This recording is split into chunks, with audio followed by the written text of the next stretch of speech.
Knowing the rules of chess is just the beginning. Chess is an incredibly deep game that you can spend a lifetime learning. So let's get started. Once you make your first move on the chessboard, you have entered what is called the opening phase of the game. This is where you begin to develop your pieces onto good squares where they can attack, defend, and control the center.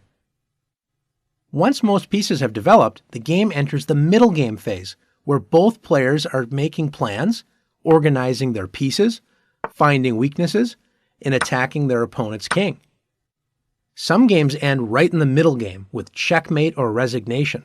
Like in this position, after queen e4, white creates a battery with the queen and bishop on the b1 to h7 diagonal, threatening checkmate. Notice the queen is also threatening the unprotected rook on a8. Black only notices the unprotected rook, moves it to safety, and then is shocked to see the game is over. Queen takes h7, checkmate. Not all games end that quickly. Some games continue on, and after many of the pieces have been traded away, enter the endgame phase, where the goal is usually to promote a pawn to a queen and then checkmate your opponent. In these lessons, you will learn about each of these phases of the game in detail so you can improve your chances of winning.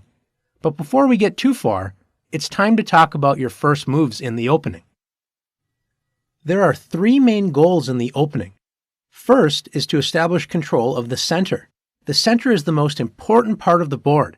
From the center, you can launch an attack anywhere. Second is to get your pieces onto active squares.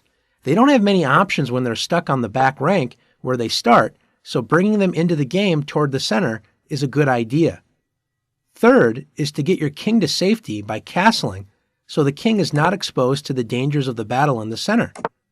All of your opening moves should support these goals.